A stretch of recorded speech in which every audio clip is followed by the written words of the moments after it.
games played with their new roster out of all of these teams? I think Wings Gaming takes the cake on that one, but they're probably second on that front. That could be an advantage versus EHOME. Looking at EHOME, to me, in 6.83, they were very predictable in how they drafted. I have not seen much of them in 6.84, but ROTK is generally like a very stubborn captain. I mean, you look at that TI4 Grand Finals, which you were casting, Toby. Can we not? the nature's prophet for Sylar every game. Like it worked earlier in the tournament, and he just kept on going back to it. Yeah. Yeah, but that kind of stubbornness ends up, would you believe, losing you a series. But we only get some data on them now, as we get to start the draft. So EHOME will begin on the Dire side, and good luck to TongFu over on the Radiant. But would you believe the two bans out? I'm fairly certain these guys, because the whole Chinese LAN finals is being LAN qualifiers are being played out, so everyone should be watching everyone else's games. So it's no surprise that these two heroes are banned out in the start. Yeah, definitely. I was surprised to see both of them make it through both games in the first series. Undying has some absurd pick ban rate in China right now. It's like over 90%, and most of it is bans. So we saw Wisp bans in the first series, both games. Are we going to see that moving forward? A lot of these teams do not really run Wisp very much. I think it's really HGT that... I think Wings will run it with Super as well. I think true. their team that's likely to pick it up. I don't think... I mean, Lanham is a great Wisp player, to be fair, but I don't know if they run it just in terms of their overall strategies. I wouldn't be surprised if they do. I think it's so strong right now. It is out there. You really can't ignore it. But it's a really big advantage for EHOME if other teams don't play it, because then you can just pick it second phase or maybe even last overall if they don't respect ban it out or anything. But I feel like it's always been the same thing in the Chinese scene where they underrate the hero, in my opinion, and there's a couple of teams that are really good at playing it, and they can kind of get it whenever they want, almost. It seems and it just like disappears, and then suddenly a team loses to it, and then they're like, oh, now we have to ban this Wisp. Drow is out there, but the Visage has been removed. Drow, a hero that we've seen kind of situationally getting a little more popularity. I doubt if EHOME wants it, they're going to go for it early with the Visage ban. I'm actually surprised they let Queen of Pain through the start as well. Shadow Fiend's also out there, two of the big like AoE damage dealers that have been in vogue as of late.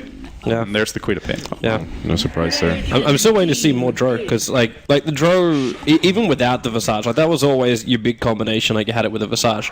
But Drow gives you so much extra damage when you're able to go for the early Wraith bans and then into like agility treads, and if you can give him some space, or her some space to get level 6, then the injection of damage you get also into your range supports is really ridiculous. Yeah. Well, we know you're biased, Toby. I'm massively biased towards Drow, but at the same time, I think it's a legitimate reason too. Like when you can hit level 6 on a Drow Ranger, and overall on the map you're giving your team a bonus like 200 damage. Yeah, I would agree. Like that kind of stuff. Like you just look at the raw numbers, it's really powerful. That was one of the games that at Red Bull Battlegrounds in the Grand Finals, I think Secret pulled out a 5 ranged hero Drow strat. I don't even think they had a Visage. It just caught IG completely off guard. It was like a 20-minute snowball stomp. Yep. And so it's definitely still a possibility. I'm not sure if it's what EHOME want here. Historically, this team is more known for wanting their very strong like 5-man team fight compositions. ROTK normally the linchpin of that, with like Tidehunter being the go-to. I don't know if you really want a Tide in this version or versus Rubik especially, but we'll see. The other hero for EHOME is that Shen is still in the pool they could pick up. Something they've played a fair bit on this patch. That's a good point. It's one of the big ones. They've also been playing some Venomancer. He hasn't been so popular, but he is listed as one of their better heroes. Old Vici Gaming classic from TI. At least they fixed him now. Like Venomancer Gal actually does damage now, so it's not just a dot effect, which doesn't it doesn't have an effect. I did not like that change when they made that, but Lifestealer as well, and one of their statistically best heroes. Interesting.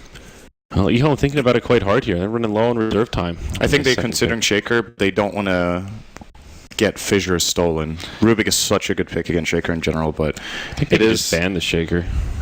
And the next it is one of Lanham's great heroes. Quap Shaker is pretty good. It's a good way of dealing with Shadow Fiend mid if you rotate and gank with Fissures. It could be a good pick, but that's one thing I do like. I like the Chen more. I think that would be a great pickup. Just ban Bounty. All right. They are getting the Shaker. I mean, that's the one thing I do like about the Rubik opening, though, is like Lanham's big heroes. You look at a lot of them, Shaker, Sand King in the past, he's played a decent amount of. A lot of those have just great spells to steal, so it's kind of discouraging the pick, maybe punishing it to some extent. But we'll see. I really think when when the enemy team opens with Rubik in the first phase, their invasion potential is pretty weak on level 1, and in general, contesting a jungle Rubik is a pretty bad support doing that. He has no damage, right? You have Telekinesis or Fate Bolt, and if you only have one of them, which you do on level 1, you're pretty underwhelming. So I think when you see an opening like this, a lot of the Western teams would just pick a Chen, like not even use extra time on it. They would grab the Chen, they would ban out Chen counters. But I'm surprised EHOME, or I'm not surprised because the Chinese teams don't tend to favor junglers that much, but I think this is like the stereotypical opening that Western teams would be really scared of giving away. Chen plus a core with no Chen counter available and no real early aggression. Shadowfiend is awful level 1 as well at fighting, so... Yeah. Well, you can skill raise. It is situational, but it generally isn't that good. No, an Enchantress ban from EHOME. Oh, they'll ban Enchantress. So maybe they still want Chen. Yeah, it's possible. Possible. The Clockwork as well, another one of the highly prioritized picks here for TongFu.WanZhou in their recent games. They also play a lot of Lina. She is their most picked hero, actually. And, well, another fiery classic will go the Ember Spirit. We're actually having a long discussion with, like, when we're doing the predictions for how much damage, like, you can have. Like, one of the big things that always was flagged up was Ember Spirit, like, because we go back to the old, like, double Battle Furies, double Deadlesses, and even potential rapiers like on this guy. Like the TI4 compendium predictions. Yeah. And the Ember Spirit was one of these heroes where we actually asked the question, like, are we even going to see this hero anymore? Do you have enough time to really farm up this hero to a point where he's useful? Because you have to wait for the Battle Fury, and you're still waiting like a 20-22 minute timing on that. I think he really needs aggressive support duos. Like Rubik +1 could be really good if he gets a couple kills in the mid lane and starts to snowball here. I don't know. I mean, is it going to be Shadowfiend mid or the Ember Spirit mid? It's almost certainly Shadowfiend mid. I think he needs the stack so much. Yeah. I find the safe lane Ember Spirit a bit more underwhelming. I think he can snowball off the mid lane with the rotations I was talking about, but safe lane, I don't know. What do you think, Sin? Can he make use of the farm well enough? Or does he hit that peak at the right time, I guess? I think if you itemize right, like if your timing window with your lineup, if you want to, let's say you want to fight at like 10 to 15 minutes, a safe lane Ember with phase drums is actually extremely potent in that period of time. When Flame Guard comes online, you could even fight earlier. Say if you're safe laning and your supports don't need to stay with you in lane because you have a 3-on-1 or whatever, they could rotate out and pull a lot or whatever. The biggest weakness of Ember Spirit there is if it's a try-on-try and he doesn't get levels, because then he's actually pretty underwhelming. But yeah, this EHOME lineup is not going to run an aggressive try lane now. That's pretty much for certain. So putting Ember in safe lane, I think, is definitely the better choice. He also has a horrible matchup against Quap. I think Shadowfiend does better. Disruptor coming out for TongFu.WanZhou. We saw this banned in game 1 of the last series. It was picked in the second game. Disruptor seems like he's gaining a bit of popularity in China as of late. It's 3 games in a row he's either been picked or banned. At least on this stream. And they're going to grab Juggernaut, yeah. This is a hero Rubik likes playing against in general. There's a lot of good spell steals. Blade Fury probably the weakest one, but also the easiest to not steal. You get a pretty clear cue when he uses that. And if you get a healing ward, let's say you get a level 1 healing ward, it's actually still a really powerful spell to have. And of course, Omni Slash is incredible. So he's not going to mind too much. I think it's a response mainly to Disruptor. They want a core that can dodge clamps. Yeah, and the other thing is, it seems like they may want to try and get some synergy with the Shaman wards. Because prior to that, it's like you've Shaman just for the Hex, I guess. But if that's all you want, then you might as well get Lion to deal with the Ember. So EHOME last pick, it normally would be a support Shaker Shaman, which means they'd need an offlaner. What are you guys thinking here? Is this like a Bristleback type hero? Spirit Breaker. Yeah, Bristleback could work okay. I think it might be an offlane Jugger. Offlane Jug for RTK, and then that would leave them either. It could be a mid or a safe laner actually at that point. The issue you have with Juggernaut though is Dragon Knight? he'll just have to burn so much for consumables to stay in range for experience. No, they can work around it with a Shaker. I think EHOME may have wanted the Spirit Breaker actually. It is a hero that they play a fair bit. He's not that good he's not good against Rubik, he's not good against Disruptor. He does decently against Ember, unless, well, even Ember can actually, like, slight chains him when he charges, but... Oh, boy. Alright, now it come together. They start off Queen of Pain Shaker. You are not thinking push. Wow. Shaman Jug Pugna. Boom, boom, boom, and now they may be just looking for early towers. It really feels like they're going to try and punish the timing. Like, SF and Ember, how long does it take for these guys to come on? How much damage can be done before that happens? Yeah. Yeah, Love Pugna. I love Pugna. Always a I'm fan. automatically Always rooting for I was going to say VG Game Cheese. EHOME at this point. But, yeah, I like the way that drafted out. What do you guys think? You'll be exiting pretty soon here. Predictions? You will be exiting. You will be leaving the premise. I love Pugna. I'm going to be biased here and just say I'm liking EHOME's draft. I think it may have caught them a bit off guard just with those last 3 picks all being pushing heroes like that. If EHOME have the confidence and they actually push on it, because I'm worried the Pugna will be a little bit too passive, then I think Ember and the SF will roll over them. But if they can take out all those tier 1 towers by 10-15 minutes, use the healing wall, try try and push with the Pugna, then I'm eHome's way. But after 15-20 minutes, if there's not enough damage done, they're going to lose it. They're going to lose the game. I feel like there's a lot on this roster to make every ward cooldown really count And for it's something. going to be probably Lanham playing the Shaman, I imagine. So, I mean, to me, Lanham is one of the very best players in China at, well, everything, but especially at Getty's level. No, he's not. It's DDC. Okay. Forget everything I just said. It's irrelevant. I would say we're also disregarding the fact that generally I think EHOME is just a stronger team. Yes. Like, if you're looking at the draft in isolation, you could maybe say that it's like a 50-50, and EHOME under pressure to perform, but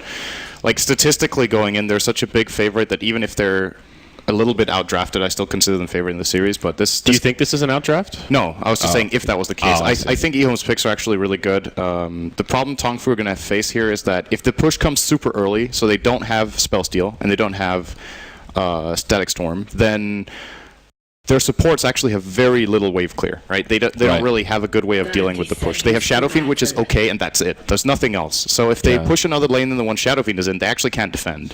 And as far as fighting potential goes, Shadow Fiend takes a while to come online. It's great that you have raises, but you have no really good setup for it. Yeah, that's one of Spirit Breaker's biggest weaknesses as an offlaner. He's great for those single target pickoffs, but against a 5-man death ball, he can't really do so much. Sure, he can hop in and initiate, but if that comes to the 10-minute mark, he may not have the farm to really hold up so well. So, all right, game number 1 of our second best-of-2 series here on the Sanj stream for the TI5 qualifiers. TongFu.WanZhou versus EHOME. Sind, I'm pumped up, man. I'm ready. That's good. You feeling good? I'm warmed up. You're warmed up. That's true. You had the first set. I'm warmed up. Good. Yeah. All right. So I'm really curious to see CTY. Me too. That's actually my biggest. And I hyped him up a bit in the pregame, so now I hope he really performs. So my predictions He's my hold main true interest here. from what I've heard. So he's one of the most talented Chinese players over the last few years, I think. But from what I heard, he's been a little difficult to team with. Okay. I believe was the story. Interesting. I can't remember where I heard it, so I'm not going to put a source on it. Does he have some anger issues? Just a little blockheaded? What's the issue? Someone said he can't get over himself. He's very much of an ego player. Sex Bingo is. He could be in some trouble here. Does he have a charge? Actually, don't pursue that. I think that was doable. Did he skill bash level 1? No, he skilled charge. Okay, so he could have gotten out. So maybe they saw him get a bash or something and going to commit for it. So putting pressure on the Spirit Breaker, he won't get much out of that Radiant off lane. And checking in at the bottom, it's the off-lane Pugna by ROTK. Not an easy lane situation here, but he will get a sentry down, counters the Observer, and that'll make his life a little easier. Already level 2. This is one of the problems with Rubik Disruptor as a support duo. They're not the best at putting a hell of a lot of pressure early on. They're both ranged, which is great, but as far as damage goes, not the strongest duo. No real lockdown apart from Telekinesis, which isn't that good if you don't combo it with anything. You can actually Telekinesis into Kinetic Field, which I guess is decent, but then they only have physical damage, then you can just Decrepify. Well, Fisher's going to miss a little bit here from Lanham. This might still be good enough, actually. I think they can commit for this. CTY, a few more auto attacks. Lamb's actually diving it. Are they going to find the first blood? Who gets it? It's the Shadow Fiend. It turns around the other way. A disastrous first gank attempt from EHOME. Oh my, that is not the way you want to do it. That's a Shadow Fiend with first blood all of a sudden, up to 15 Necromastery souls. Oh my good gracious. Oh, he might die now. He actually stayed. Whoa. Wow. CTY just blinks across, Okay. finds the Shadow Strike, and gets the counter kill. That's actually super important, because this lane was... Shadow Fiend was going to start getting a grip on the lane, maybe, but now... I mean, look at the CS score, though. Yeah, Even with Shadow Fiend getting that kill, it is a very one-sided matchup. 12-4 on the QoP, 4-0 on the SF. Man. Well, now the bottom tri-lane will start to press into the tower. ROTK probably okay with this. He'll get some experience. CTY, though, in trouble. Mid gets charged, and that's an easy setup for the Rays. And this time it's Bingo that gets the kill. And he already gets involved in the Spirit Breaker. This is a very good and very needed rotation. Spirit Breaker, one of the better heroes at ganking QoP, because you can't even blink from the charge. It's still going to follow you, where you're used to being able to avoid most. Best you can do is try to blink under a tower and maybe look for a counter kill, but you'll still get stunned. RTK took a lot of damage there. Ember Spirit, interestingly, playing without Flame Guard for now. He's going for the 2-1 build, which we don't see much these days. I imagine he won't be maxing out his first 2 skills. I think that would be a big mistake. He needs to play with Flame Guard this game. Even if it gets broken, still just the 500 tank. What would you say is the more standard Ember Spirit build, the 1-1-3? Yes. No, the most standard one is 2-0-3. 2-0-3. Okay, you do get a breakpoint at level 2 on the chains, where you get that extra second And the next break point comes at level 4. For so. duration. But the third point is really, really good value damage-wise. It gives Oh, yeah, you're 120 right. damage. It doubles. It's a very special scaling disability. There's been a couple of, I want to say as far as Ember Spirit builds go, the ones that are generally best are either the ones where you go, I want to say most of the time you max Flame Guard, right? In pretty much every single build. And then sometimes you go 2-4-4, and sometimes you go 4-0-4. And it's because the second point in chains gives the 2-second duration, and then it's about, okay, do I need the damage or not? And then the Sleight of Fist obviously has its merits, and then it's about priorities in that regard. But Flame Guard tends to be the choice, which is... I think the build-up he's done so far is correct, and now I would like to see him max Flame Guard. I mean, it feels like Flame Guard is going to be a key piece of their creep clear once the pushing starts. They'll need every little bit of AoE damage they can find. The CS chart is looking pretty scary, though, Sin. That Jug is pulling ahead pretty decently. Mid still in favor of Quap, and even the offlaners, Pugna getting a fair bit more than the Spirit Breaker, even though he did find that kill in the mid lane. Is the Pugna holding on to a skill point here? I don't think he's level up stats. Okay. That's good. So 2 points in the Nether Blast and just keeping it open-ended. He's going to skill Decrepify if he can stay alive with it, else he wants to put the point into Nether Ward, but he's not going to get anything out of it right now. Like, they're not looking to team fight. He's not looking to push at minute 3. So, just going to hold that for now. I think it's good. Okay. Oh, it's TongFu.WanZhou actually with the net worth lead. I guess that extra kill is making a bigger dent in the net worth than I had thought. So I'm not sure what we paused for. But I was just thinking the same thing. Someone wrote something with Kale. All right. Interesting if we've got lag. These qualifiers are played on LAN, so if someone's lagging, I guess everyone's lagging, and it might just be the connection to the server more than their private connections. Yeah. So we'll be patient here. Wow, Golden Doomling, high quality stuff here, Sind.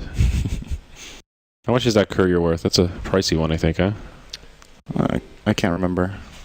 I'm not up on my marketplace. Someone prices. else rocking the Golden Night Stalker effigy. I'm a fan. Oh yeah. And the little snow owl. What's his name? Snowbeak. It's called Snowl, right? Snowl. Is that really what his name is? Snowl. Snowl. I think so. You're right. Snowl. Auspicious. Another great category for items. We've got like 10 or 12 qualities. The mythical servant of 6 or 7 of which are pretty meaningless at this point. Wow. Pew, pew, pew. Is that the sound when you shoot with focus fire? I guess, yeah. That's like the pew, pew, pew, but... I've seen that. Different onomatopoeia. Skywrath Mage flying above the skies. Do you think this is why they introduced effigies? Was that like the back? So you had something we to need do something during to pauses? look at when there is a pause. Okay, that's... Can we see that again? Look at this supply depot, yeah.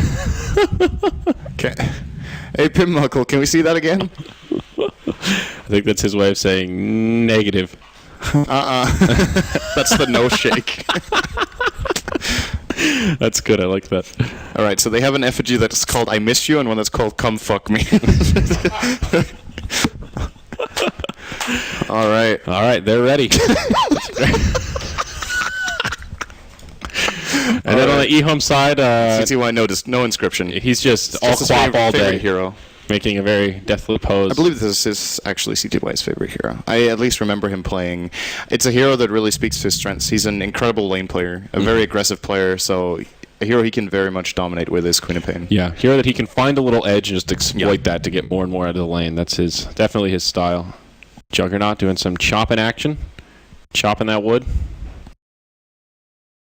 What is on his little flag that's in the back? Is it just random marks? I don't know what that is. Is that the same on every Jug outfit? I I'm not actually sure. can't remember. This No. is a cosmetic. No. Okay. No. How cool. Okay, well, this tour of the effigies is going quite well. It's like a wax museum with their favorite Dota heroes. So what did you have for breakfast? Just kidding. We got up at 4 a.m. That's the usual thing we go to when we have nothing to talk about. Or that's your thing. You're like, what did you have for breakfast? I mean, Or it's is that Shannon's is thing? that my thing? Both? I don't know if that's really my thing. Everyone but likes breakfast. I like breakfast. Well, we can't talk about breakfast. I had pizza. Well, we actually had pizza for breakfast. Pizza, 5 a.m. pizza. It was okay. That's good. I've had coffee, water, and pizza so far. good day. Yeah, it could be worse. Okay, maybe that's a good sign that they're ready to go. Oh, baby. Let's play Dota. What does the double equals sign mean? I'm not sure. Why is she arming the catapult? All right, here we go. All right, so right back in it. 2-1, 3.5 minutes in. It is TongFu.WanZhou with a very minor lead early on here. But the action is not started for EHOME. As we talked about, they've got this death ball type strategy that'll still need a little bit of time to come online. Big thing is going to be getting those nether wards. ROTK maybe in some trouble here. Glimpse back, and they've got the damage. Ember Spirit gets credit for that. Nice for XinQ. That was pretty well timed with the slight chains combo. Very nice.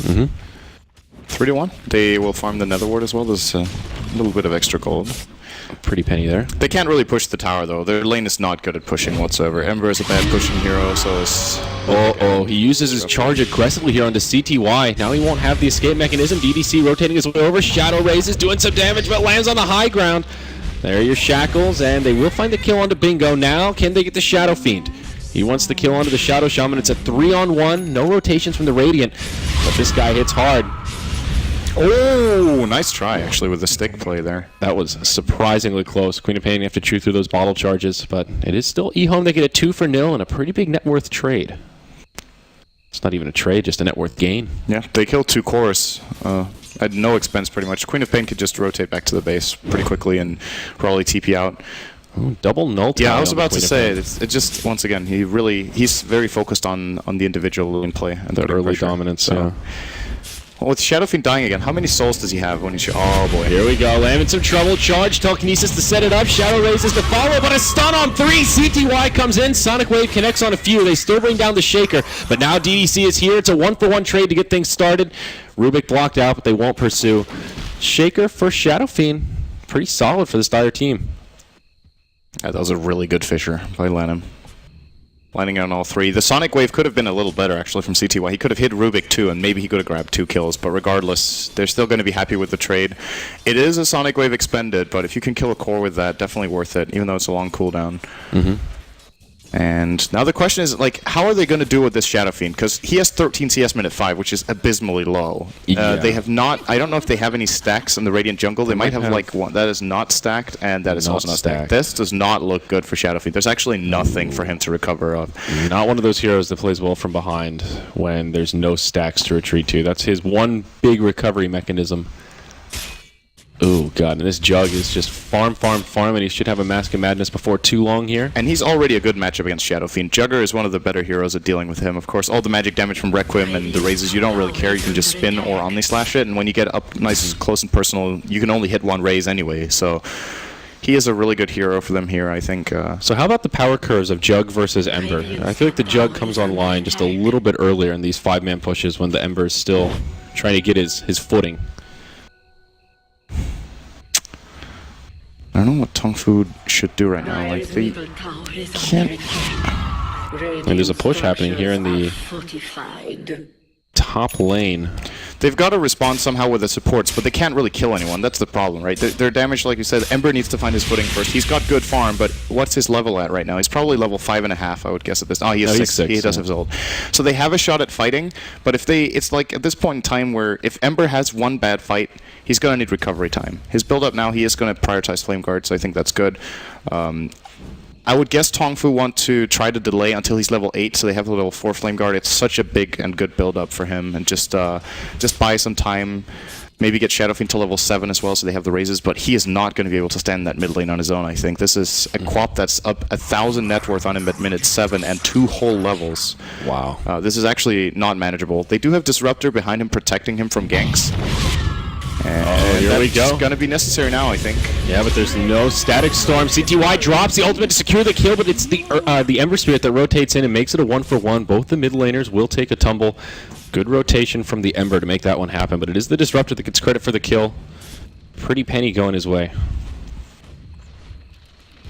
Yeah, that's decent for TongFu. They did have to port the Ember, but he can just farm this. They're probably just going to swap around and put Shadow Fiend safe lane. Although TongFu did lose their tier 1 tower when that was happening. So. Yeah, I don't think they could have held that anyway, and it's the least important tower on the map, so I think that's okay for them right now. They just need to get Shadow Fiend some space. He's looking to go mid again, it seems. I'm not sure if I agree with this. I think at this point in time, better to just put him a little bit in the safe lane, get him a couple of free waves, level 7, and then do some stacks in the jungle. But Yeah. I don't even know if did they stack now? Oh, they did. All right, that's what he's farming. So he's going for the stacks. That makes a lot. So he's got a triple stack here. That'll help. That'll make a dent. That is very important. EHOME are still waiting for their roster to find level 6, though. We haven't even seen the Serpent Wards come out. And that's the core piece of their pushing strategy, I think. ROTK, he's coming online as well. He's got Arcane Boots, also great for sieging. 2 points in the Nether Ward, actually skipping Decrepify altogether for now. I think it's the right. Well, I don't know if it's the right build, but leveling up the Nether Ward is definitely going to be important for their timing. And if he can avoid scaling Decrepify early, I think he would prefer that. It also doesn't have that good synergy with Jug. There's a risk of misplays with Omni Slash and Decrepify, which have horrible synergy. That's true. They have no synergy. They have negative synergy. Yeah. Also not good with Serpent Wards either. There we go, though. Smoke rotation maybe from the safer EHOME. play. Yep. Looking for something. They want to find the Shadow Fiend. They know this is going on. This is actually going to be a very easy kill. They're Jug going can to just find solo it. him here. No mana, easy peasy. He'll even hold the Omni Slash. They set it up with the Fissure. There's the Static Storm, but it does nice. a lot of damage to Yang. A 1-for-1, much more than TongFu.WanZhou would have hoped for. And now the Spirit Breaker charge coming through. Nether Strike onto ROTK. It's a 1-for-2. The Radiant Repel, but in comes CTY. He'll finish off the Disruptor. Now he wants to finish off Rubik as well. Bingo hoping for some bashes here, not finding them. It's EHOME that are starting to pull ahead here.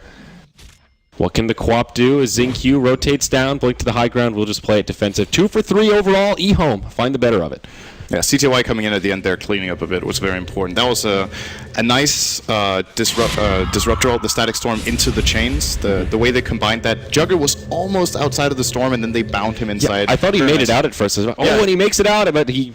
And that would have been close. horrible for TongFu if that happened. I think they wouldn't have found a single kill and lost 3. Instead, they get a 3 for 2. So essentially, it sets up 2 kills if you look at it that way. That Static Storm chain play. They still come out on bottom though. So and the thing is, well, the better EHOME trade. didn't use their core ultimates there. They have an Omni Slash as Yeah. well as a Sonic Wave still available that weren't deployed there. So and Shadow Shaman also wasn't level 6, which Disruptor was. So there's another ultimate coming up, I think, fairly soon. They're prioritizing Shaman's levels over Shaker as they should. DDC should be getting level 6 up here in, I guess, 30 seconds. This wave should actually be enough. I guess he's a little bit scared of going in against the Ember, who can play very aggressively on him. And if there's any sort of backup, he would be scared. Okay, now that these chains are gonna prompt his movement here.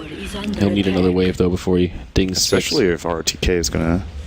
Two take some sets of of Arcane Boots, though, for EHOME. They are gearing up for this push, and we're getting into that window where it could commence at pretty much any time. ROTK thinking about a mech, it looks like. Possibly a 4-staff. I think it's a mech. Oh, this. XingQ, hexed up.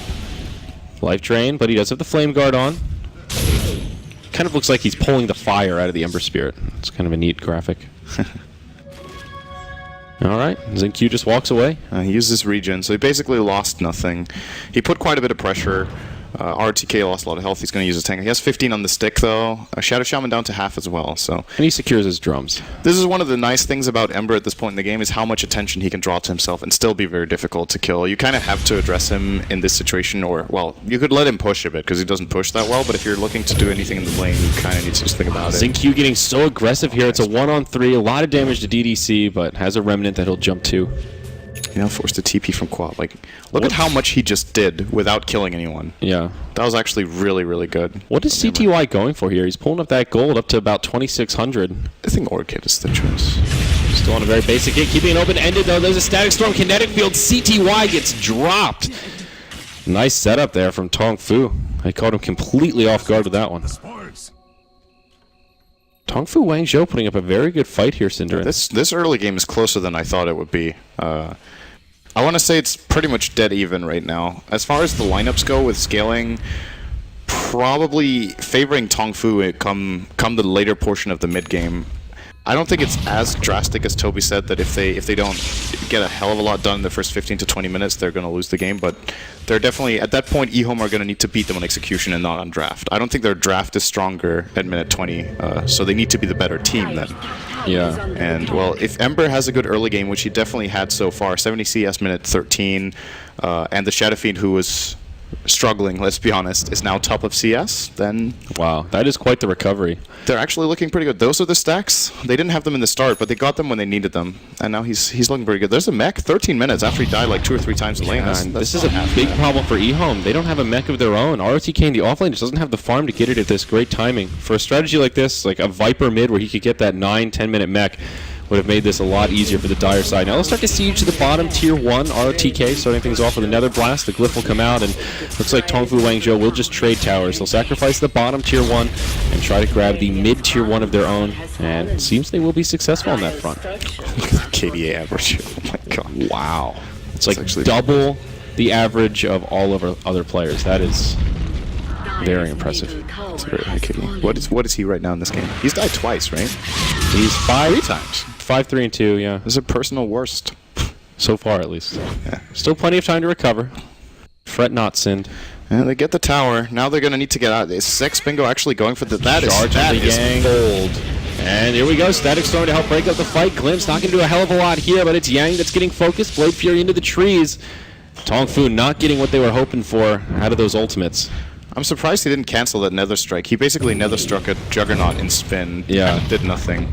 Oh, Fissure connects on 2. Follow up there. CTY, Sonic Wave connects on 3. Stolen Fissure, tossed right back at him. Now he's charged up. He'll be okay for now. It's TongFu.WanZhou on the back foot, using their spells very defensively. They will lose the Rubik as CTY catches him. Just a 1-0, but it's EHOME that have a lot more at their disposal. They still have the Omni Slash as well as Roster Wards. There they are. Tier 2 tower now in some trouble. What level of healing ward is this? Is that a level 1? Okay. Yep. They can't deal with that right now. That's actually a pretty big problem for them in their lineup. They need to find a way of getting rid of the healing ward. Like, if the fights draw out like this and they don't commit and burst anyone, all of that chip damage that Ember deals is basically countered by that one spell, and they don't have like a long-range hero that very easily accesses it. They can try to do it with Shadow Fiend.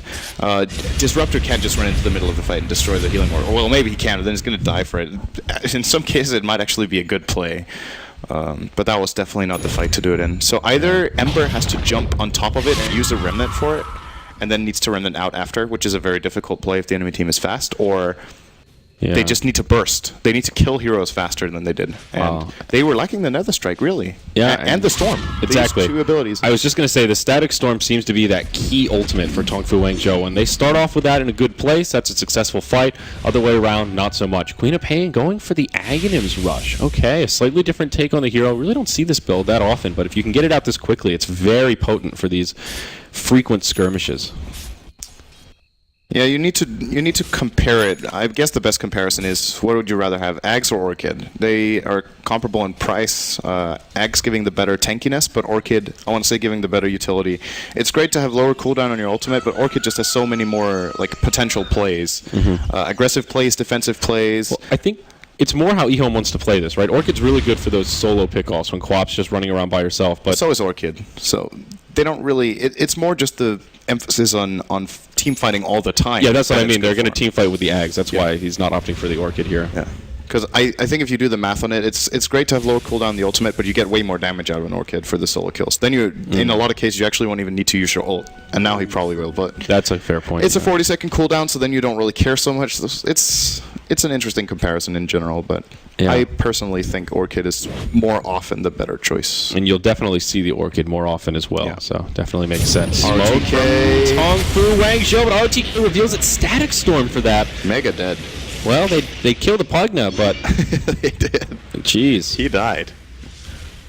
They don't get anything extra. They could still try to do something here. Alright, let's keep farming. We lost our game stats. Alright, there they are. So, what's the Jug going for here? Is he just going the standard, like, Mask of Madness into Yasha? And, yeah, the farm continues. What do you get on Jug in this game after this? So the general build-ups we see are situational Sanjin Yasha, or most of the time Manta or Skadi. I think this is a Skadi, or maybe even a BKB game, actually. BKB would be really, really good. Yeah. Even though Spin is great, you can get caught off guard by the Static Storm. We've seen it happen to him once only, I guess, this game. Wait, that was a weird smoke. Well, they smoke on the high ground. Didn't they smoke in the river? No, it's sort Like of, yeah. borderline.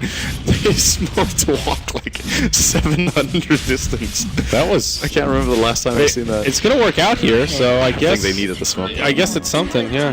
A little extra security, maybe just a slight miscommunication there. I mean, it's but- also cool if it's a trick play, whereas like the enemy team thinks that when you're smoking there that you're going to invade their jungle, so they hide and you just do Roche. Like, who the hell smokes next to Roche? Right? It's like next level. That's true. But It could be.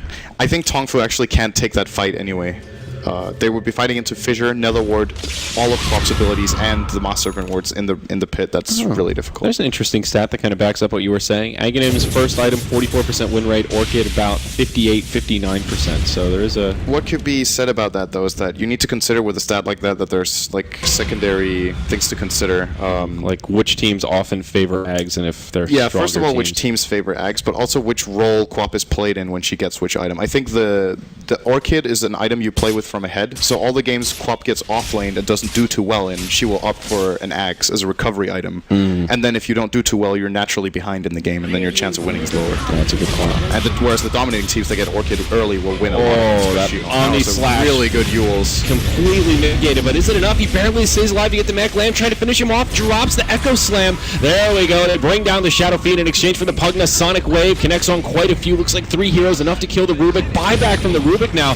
Bingo stuck inside of the shackles, but EHOME, they're in deep and they're getting low on HP. The buyback from Rubik coming in handy so far. The Fate Bolt doing a fair bit of damage, but now, wow, this is a chaotic fight here since everyone's going to die except CTY. An ultra kill for the Queen of Pain, and it's actually 6 deaths for TongFu. That was a dieback for the Rubik.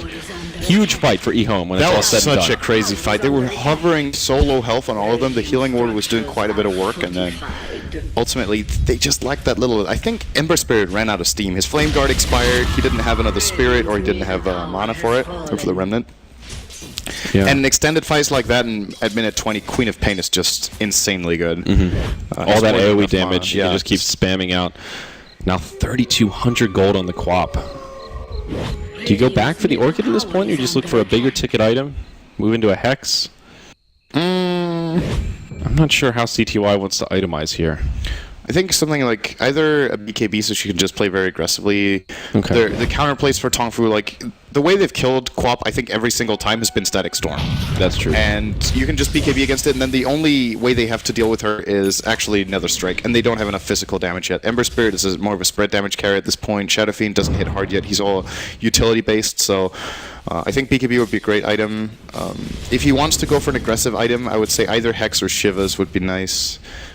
Yeah, the armor would be handy here. Orchid's still not too late, but I think a Shiva's Guard is also really, really good for these fights. Just more of that AoE damage. The AoE attack speed slow should not be underestimated when you're playing against something like Shadow Fiend Spirit Breaker as well. It's pretty good.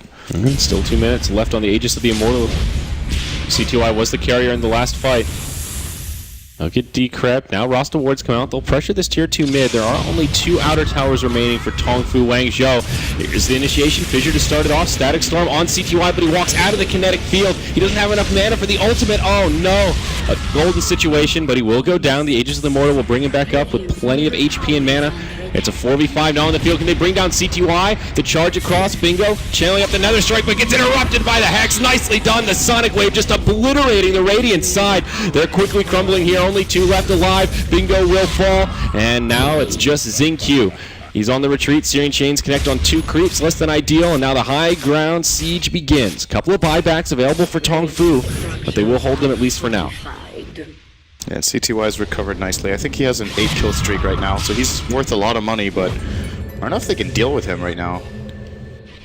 They will retreat. They managed to hold the barracks 4 for 1 without any tier buybacks. 2. It's a pretty good trade. In a fairly even game, getting a 4 for 1 and a tower is great, and that's a big win for them. Yeah, you see it right there. Manta for Jug, a possible way of getting out of Static Storm if you do it well with it, and the Kinetic Field, of course. Decent for split pushing. Apart from that, it's just... Is the Manta versus Kinetic Field, is it kind of random if you just end up on that side of it, or is there... I think it's fully random. Okay. So what happens when you Manta is that You're in one of the 3 positions you're in one of the randomly. 3 positions that it spawns, and one of them could be outside the field. Gotcha. So, Somewhat low percentage play, but could be the make or break. I don't think it's what he gets it for. It's just like standard build-up for him. True. It's decent stats. The split push is nice. If you get a good situation to Manta, whatever, it's nice. It's a way of getting out Searing Chains, which is really great. Shaker looking on a Glimmer Cape, I think. It's interesting. He's got Blink. No. No? He went for the Shadow Amulet It's instead. Lanham. It's probably Shadow Blade. You think so? I don't know. It could be.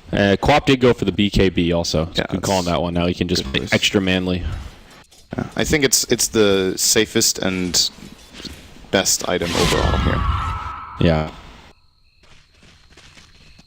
Well, 19-14 EHOME finally starting to pull ahead. And there is still one outer tower remaining, that tier 2 in the top lane that they'll probably try to knock down pretty soon. The Shadow Shaman getting a lot of momentum as well. He's only level 9, but he has a Blink Dagger. Gives him some good initiation reach. So what's the play if you're TongFu here, Tin? Where do you move to try to get back into this one? Roche down for at least another few minutes. I think pushing up this top lane is really good if they can find an opening. Queen of Pain is the preferred target if possible. She's worth a lot of money. Just buy time more than anything, basically. And look for a team fight. They kind of have to fight. I think if they just play this passively, they're going to lose the next Roche and they're going to lose their lane after that. So. Searing Chains on 2 heroes. Courier flying by. Down he goes. No cargo. Manages to get the Battle Fury off. That was really close. That's huge, actually. Now he can still fight. It's not the worst timing in the world. Battle Fury, minute 24 with drums build up is pretty good. If you're having a really great game, you get it sub 20, phase, drums, and BF, but this is still alright considering how the game's going. And you saw the last couple of fights, he actually had some really good slights where if he had the Battle Fury, he would have dealt a hell of a lot of damage. That is a possibility now. My question is if it's too late.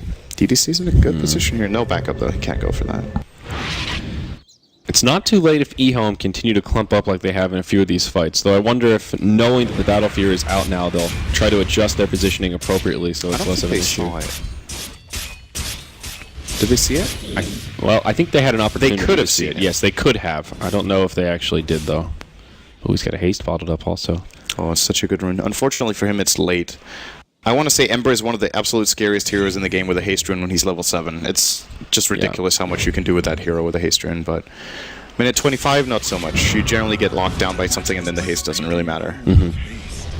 He's going to pop it now, though. Looking for something here. He's going to go in for DDC. DDC, Searing Chains is getting started, but a Hex comes out straight away. He is rather speedy, but they've got some stuns. There's your Shackle. They'll lock him in place. 2 ultimates burned for that. And they will. It's certainly secure the kill. Echo Slam and Sonic Wave deployed. The Sonic Wave not as much of a big deal, but Not quite sure what he was hoping for. 5 heroes missing on the map. Shadow Shaman and Quap playing up aggressively. It's a fairly obvious. it seemed like a pretty they're low more than percentage 2. play there. Yeah, and there was no play anyway. He actually chained and tried to run away because he was getting hexed. So, And speaking of Hex little here, tilty play. Queen of Pain working on Most Scythe of likely. Ice. Could also be Refresher. He has the Ags already. He's gonna need a little more stats for that, though. But he has a bottle. It's actually possible. But he could go for that. It's really strong. Okay. Try out a hero build. Okay. Yule's mech on the Shadow Fiend. Usually it's one or the other with these items. I feel like it's pretty rare to see a Shadow Fiend with both because it really hurts your damage output overall. Some cases it's actually really good. I think both of them have been valuable this game. The mech is obvious against all the AoE damage, and Yule's is really good against Omni Slash. We saw it used once where they actually had a shot at that fight, but they ended up getting overrun, and they missed some crucial abilities in that fight. I do believe that was the reason they lost it. And it was a Glimmer Cape to come out on the Shaker. Could this be the new Poor Man's Blink Dagger for the Shaker? It gives you a way to initiate into the fight. Like mini Shadow Blade. It can work. It costs almost the same as a Blink, though. So if that's what you're looking for, Well, the you might as build-up well is get just it. easier. That's the only difference. a bit. So yeah, I guess it's not even that much easier. 1400 is still a lot to pull up. Yeah, and the thing is he doesn't have the mana pool for it, I think, with Tranquils. So if you use the 130 for the Glimmer, then you're down to 350. So then you can use Echo or Fissure and nothing else, unless if you wand. That's a good point, It gets a actually. lot more situational when you Glimmer in, but it can definitely be done. I think more than anything, They just realized that they don't need the blink for the massive echo because they want to take controlled fights, and then what can give them the control is the fact that anyone who gets caught in a static storm can actually survive with a glimmer. He's been super liberal with the Echo Slam. He's used it for solo kills quite a few times this game. We'll see a smoke rotation from TongFu. They catch the Shaker. Speak of the devil. Charge across, but he's got backup on the high ground. Another ward in a great spot. Forced after the high ground. Bingo eats the Omni Slash. That'll be the end of him. Static Storm Kinetic Field breaking up the fight, but just not doing enough. Now the Quap drops. The ulti brings down the Disruptor. A fast 2-for-0 as the Rubik falls. It's EHOME coming out big in this fight. BKB, TP from the Shadow Fiend. He'll live, but not the way you want to debut your Black King bar. That was a pretty good Glimmer Cape compared to a Blink Dagger. But if he had a Blink, he wouldn't have stood there. Like, he actually used the Glimmer Cape as a bait. He wanted them to go on him. The only initiation they have that he can counterplay is Telekinesis, and that doesn't happen there. So if he sees a Spirit Breaker charging in, he just pre-glimmers. If he gets opened by a Disruptor, he glimmers. Or what we just saw, Slide Chains, he just glimmers. And so much of the TongFu damage is magical that for those 5 seconds he's actually not going to die. They force staff him to safety with the Pugna, and they get an easy turnaround and a free rush. So that was really nice from the whole team. This time they give the Aegis to the Jug rather than the Queen of Pain, who is very close to that scythe, and oh, there you go. It gets delivered. He is pretty... He's actually extremely He's rich. massive. 15, 3, and 7. He's on a godlike streak. Level 18. What's his GPM now? It's got to be like 600 something, right? Yeah, 610. Wow. Very nice. Yeah, he was 5-3 and 2. So since then he's gone 10-05. That's pretty good. KD, he's actually just taken every kill. Yeah. He's been involved in He ain't no team 22 player. of the 23 kills. That is insane. Yeah, that's pretty team playish, but he wants the majority of them for himself. Well, here we go. High ground siege. Glyph comes out straight away as the Rost awards come down. Also that pesky little Nether ward sitting there. Shadow Fiend will try to chop it down, but out comes the Hex. They get the tier 3 tower. Now the barracks are exposed. How do EHOME take this? Here we go. BKB from CTY jumps into the base. Yang in trouble though. Static Storm Kinetic Field brings him down. That's the end of the Aegis. Sonic Wave connects on 4 heroes. So much damage done, and the Quap just TPs back to safety. Now that Yang's back up, Omni Slash finishes off the Shadow Fiend. Only a singleton Death Requiem. Doesn't get the channel time that he needed. And now this Radiant side in big trouble here. Send EHOME coming out big. 1-2 trade. Bingo will have to TP back to the base, but it gets interrupted by the Echo Slam. Lamb sets that one up. Now Fissure on 2. They won't move into the base to try and find the kills. Instead, they want the objectives. Glim's back. Puts Yang in kind of an awkward situation here. Kinetic Field locks him in place, but they just don't have the damage. Now the charge out of the base from the Spirit Breaker gets a stun on 2. Searing Chains mitigated on the Jug by the spin. And are they going to be able to find a few cleanup kills? Looks like Bingo will get left behind. Another Sonic Wave comes back. CTY continues the godlike streak. And TongFu.WanZhou, they won't tap out here, but they lose the mid lane of barracks, and they take another rough team fight. They still don't deal with that healing ward at all. It's actually, I feel like it stood there for the whole fight. Oh, and a dieback for the Spirit Breaker. Yeah. I don't know if he was close to any key item. Not really. He would have had half a Mithril Hammer, I guess, or a little bit more, maybe 2/3. So still pretty far off the BKB anyway, and they don't have like I feel like the lineup of TongFu actually makes a lot of sense, but they don't have the solutions for.